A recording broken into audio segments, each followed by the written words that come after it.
मुख्यमंत्री माझी लाडकी बहीण योजना या योजनेचा जो आतापर्यंतचा 14वा ऑगस्टचा हप्ता आहे तो अजूनही कुणालाही मिळालेला नाही. त्यामुळे कोणी जर सांगत असेल हप्त्याचं वितरण सुरू झालं वगैरे तर तुर्तास त्या बाबीकडे दुर्लक्ष करायचं आहे. पण एक गोष्ट इथे सर्वात महत्त्वाची म्हणजे या हप्त्यासंदर्भात फक्त राज्याच्या महिला बालविकास मंत्री अदितीताई तटकरे एवढेच म्हणालेत की लवकरच वितरण सुरू होईल. पण लवकरच या शब्दाला कोणत्याही प्रकारची तारखेचं काही बंधन नाही. त्यामुळे लवकर म्हणजे नेमकं कधी यावर कोणत्याही प्रकारचं स्पष्टीकरण नाही आणि त्यामुळेच या हप्त्याला लवकर हा हप्ता देण्यात यावा म्हणजे जेणेकरून जो 14वा हप्ता आहे तो अजून पुढे जात नाही. आठवडाभर कालखंड उलटून गेलेला आहे या हप्त्याच्या नंतर म्हणजे सप्टेंबरच्या या महिन्याचा. खरं तर दोन्ही हप्ते एकत्रित द्यायला पाहिजे. 8 तारीख आहे बघा, जवळपास 8 तारीख आहे आज. जवळपास म्हणल्यापेक्षा 8 तारीख आहे आज. आणि पुढील जर आज आणि उद्यापेक्षा जर का जी आर पुढे जर गेलात तर मग आपण जे आहे अदितीताई तटकरे यांना विनंती करणार की तुम्ही तारीख सांगा. मग कोणत्या तारखेला तुम्ही या महिन्याचं वितरण करणार ती तारीख सांगा आम्हाला. बघा, जर आज उद्या जर जी आर आला तर पुढील आणखी पण 2-3 दिवस जे आहेत लगातार जी आर येईल आणि मग त्यानंतर जे आहे 11-12 तारखेच्या दरम्यान जे आहे वितरण होईल.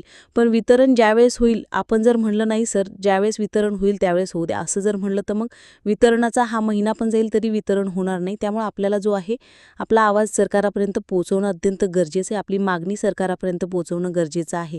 आणि यासोबत बघा आपण पाहिले जानेवारीपासून फेब्रुवारीपासून मागचे पैसे मिळायला बंद. पूर्वी काय असायचं की मागचे पण पैसे मिळायचे ते मिळणं बंद झाले. तर त्याचमुळे ज्या महिला जून, जुलै आणि ऑगस्टचा हप्ता काही कारणानिमित्त 26 लाख फॉर्ममध्ये अपात्र केला होता, आता त्या पात्र झाल्याच्या नंतर त्यांना जो आहे 3,000 रुपये देण्यात यावा ही सरकारला आपली या व्हिडिओच्या माध्यमातून मागणी आहे आणि सरकारनं नक्की त्याची दखल घ्यायला पाहिजे. सोबत सप्टेंबरचा, आता बघा सप्टेंबरचा महिन्याचा पण आठवडाभर कालखंड उलटून गेलेला आहे. मला नाही वाटत की सप्टेंबरचा ऑगस्टचा हप्ता एकत्रित देतील, परंतु जर दिला तर खूपच छान. कारण की आता बघा 1.5 महिना कालावधी जवळपास व्हायला, त्यामुळे काय हरकत नाही. दोन्ही जर महिने दिले 3,000 तर बरेच आहे. म्हणजे ज्यांना जून जुलैपासून जर पात्र ठरले तर 6,000 मिळतील आणि ज्या लाडक्या बहिणी सप्टेंबर आणि ऑगस्टचे जे आहे दोन्ही एकत्रित दिल्यामुळे त्यांना 3,000 मिळतील. पण मात्र हे 3,000 मिळतील का यावर प्रश्नचिन्हच आहे. त्यामुळे जास्त अपेक्षा करायची नाही आपल्याला, पण आपल्या हक्काचे पैसे जे आहेत त्याला पुढे जाऊ द्यायचं नाही. एवढंच या व्हिडिओच्या माध्यमातून तुम्हाला सांगू इच्छितो. एक खूप महत्त्वाची गोष्ट बघा, या आत्ताची जी पडताळणी चालू आहे, आपण काही गोष्टीच्या कामाच्या आहेत त्या पण आपण घेत जाऊ. बघा, जी पडताळणी चालू आहे त्या पडताळणीमध्ये जी अंगणवाडीताई ज्या पडताळणी करत आहेत, तर अशा वेळेस या पडताळणीमध्ये जर तुमचा एकेकाळी लाभ आला होता, व्यवस्थित ऐका, एकेकाळी लाभ आला होता पण तो अचानक जर लाभ बंद झाला असेल तर अशा प्रकारची पडताळणी पण आता सध्या अंगणवाडीताईकडनं सुरू आहे. त्यामुळे त्यांना नक्की त्याबद्दल बोला. असं नाही की 26 लाख फॉर्ममध्ये तुमचं नाव नाही आहे म्हणून तुमचं पडताळणीमध्ये काही नाही. नाव नसेल तर जिल्हा बालविकास जे काही कार्यालय असतं तिथं नाव निघतं.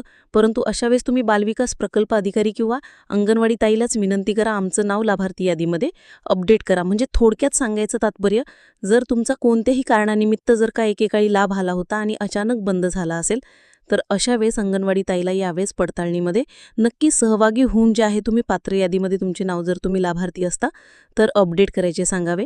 त्यानंतर बघा, काही ठिकाणी पडताळणी होत नाही तर त्यावेळेस मी पोल घेतला होता आपल्या चॅनलवर आणि आपल्या चॅनलवर त्या पोलमध्ये अत्यंत महत्त्वाची बाब तुम्हाला याच्यातनं कळत आहे आणि अशा बाबी आपल्या चॅनलच्या माध्यमातून तुम्हाला कळतात. त्याच्यामध्ये मी विचारलं होतं की ज्यांच्या ठिकाणी म्हणजे ज्या लाडक्या बहिणींची त्या ठिकाणी जर तुमची पडताळणी अंगणवाडीताईद्वारे जर होत नसेल, म्हणजे बघा लक्षात ठेवा, होणार तर आहेच, आज उद्या होणारच आहे, काही ठिकाणी झाली नसेल तर पण अशा वेळेस काही लाभार्थ्यांनी तालुका स्तरावर म्हणजे पंचायत समितीला जाऊन जिथे CDPO असतात म्हणजे बालविकास प्रकल्प अधिकारी यांच्याशी डायरेक्ट त्यांनी संपर्क करून जे आहे तिथे त्यांनी स्वतः पडताळणी करून घेतलेली आहे. काहींना नकार देण्यात आला म्हणजे बालविकास प्रकल्प अधिकारीद्वारे, परंतु काही ठिकाणी पडताळणी झालेली आहे म्हणजे बालविकास प्रकल्प अधिकारीद्वारे काही लाभार्थ्यांनी सांगितलं. 55% लाभार्थ्यांनी सांगितलं त्या